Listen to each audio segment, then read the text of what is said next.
This is the Barbados Today afternoon news for Thursday, June 29. Thank you for joining us. I am Marie-Claire Williams. Plans are afoot to transition the Barbados National Oil Company from a fossil fuel-based company to an energy-efficient entity. Government Senator Darcy Boyce says this is part of the Freundel-Stewart's administration's commitment to promoting energy efficiency. We have committed to reducing the emissions in this country by around 40% from where we are, and that has moved us to looking at the electric vehicle industry very closely. Indeed, we are starting a pilot project in the Department of Energy and Telecommunications to look at electric vehicles, including electric buses, so that we can study the operational characteristics of those vehicles, and it's going to be interesting to see whether the fossil fuel marketers will join us in that exercise. Addressing the official opening of Rubis's new offices in Welch's St. Thomas last night, Boyce highlighted the need to take steps in that direction and noted government's high fossil fuel import bill. We are determined to ensure that we reach the goals of renewable energy in the country and energy efficiency for the whole country. We import close to, I think, $1 billion worth or so of fuel each year. A large part of it, close to 40%, goes into generation of electricity, and about a quarter of it goes into the transportation industry. And so we have to do some focus on that.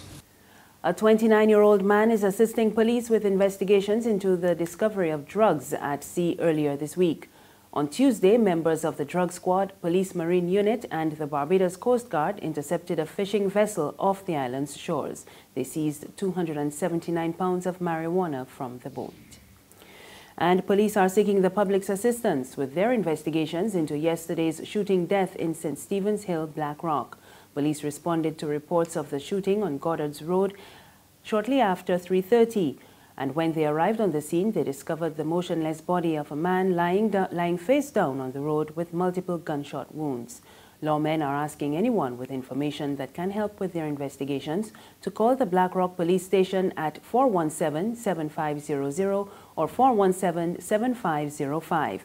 You can also call the police emergency number 211, Crime Stoppers at 1-800-8477 or the nearest police station.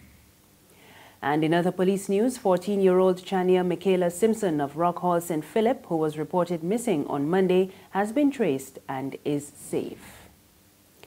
Barbadians are getting a temporary reprieve from the 2% levy on foreign exchange transactions. The central bank has announced that the tax will now take effect on July 17, just over 2 weeks later than the July 1st implementation date announced by Finance Minister Chris Sinclair. It will apply initially to cash, bank drafts and wire transfers, and will be added to credit, debit and travel cards from September 1st. The central bank will oversee the rollout of the new tax. Acting Governor Cleviston Haynes says the delay will allow the public to become more familiar with the levy and will also give the central bank an opportunity to educate the public on the FX fee as well as facilitate a smooth introduction. Haynes says the extended time for credit, debit and travel cards will allow commercial banks and other credit card providers extra time to adjust their computer systems.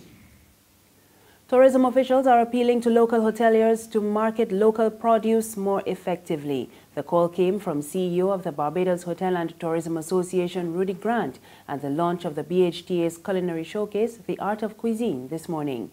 He says there are a number of indigenous ingredients that can be used to promote the island's tourism product.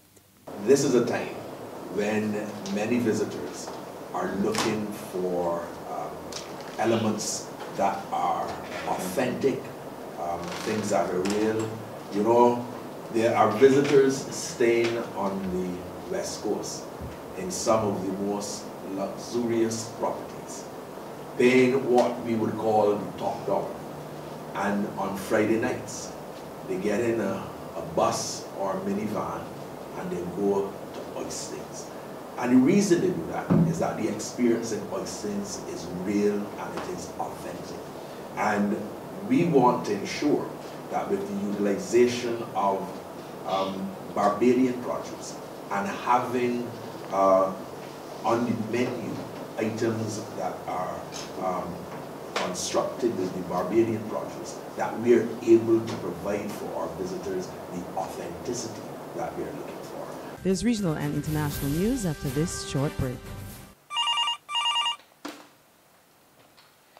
Good morning, Phillips & Company, may I help? Oh, certainly. One moment, please. Miss Phillips? Yeah? There's a lady on the line from the Nation newspaper who would like to speak with you. The Nation? Will she go on? Well, they're trying to sell us some ads. Look, don't make me laugh this morning. Ads in the Nation? They're real expensive, and for 1 year, nobody ain't buying them papers no more. Nobody ain't want to steal news. I hear reading Barbados Today online for free. So I tell she thanks for calling, but no thanks. We just advertising Barbados Today, families. Tell she is Barbados Today all the way. Okay, I'll pass on the message. Ma'am, are you still there? Oh, she put it down. The Barbados Today, news you can trust.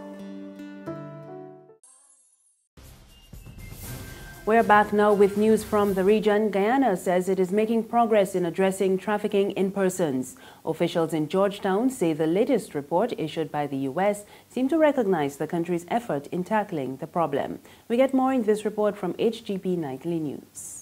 The 2017 Trafficking in Persons report, published by the United States Department of State, released on Tuesday, has now reclassified Guyana to a Tier 1 country with regards to trafficking in persons.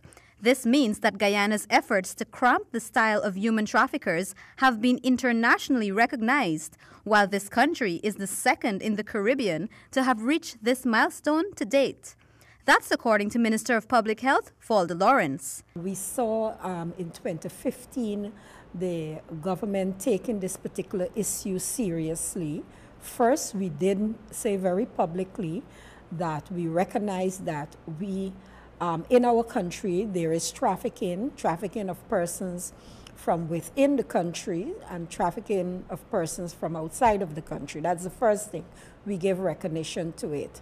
Minister Lawrence, who held the portfolio of Social Protection Minister until January 2017, stated that Guyana is now placed in the bracket of countries that fully meet the minimum standards for the elimination of trafficking. She explained that political will plays a great part in tackling trafficking in persons. And finally, government troops in Iraq today captured the historic ruined mosque in Mosul, where the Islamic State proclaimed its so-called caliphate 3 years ago. Iraqi authorities say they expect the long battle for Mosul to end in the coming days, as the remaining fighters from ISIS are now in only a handful of neighborhoods. We get more in this Reuters report. Iraq has spent a bloody 8 months battling to retake the city. In seizing the Grand Al-Nuri Mosque, its troops have scored a symbolic victory. Strategically, it also edges them deeper into the old city. But Islamic State denied them the chance to retake the historic mosque intact. The militants laying waste to the building last week. And in other parts of the city, IS are showing a deadly defiance. Propaganda released by the extremists claims to show their fighters engaging Iraqi troops at a key junction. The Iraqi military estimates over 300 militants are dug in among the debris and destruction. Around 50,000 civilians are thought to be trapped, lacking food, water and medicine. But under air cover provided by a US-led coalition, Iraqi forces are getting ever closer to their objective. Aloft here since 2014, the black flag of Islamic State may soon stop flying over Mosul. That's the afternoon news. You can get more on our website, www.barbadostoday.bb. You can also subscribe to our e-paper, email updates, and like us on Facebook. You can find us on Izumi Media in bus terminals and Screenplay at supermarkets and gas stations near you. We're also on Mix 96.9 FM. I am Marie Claire Williams. Have a good afternoon.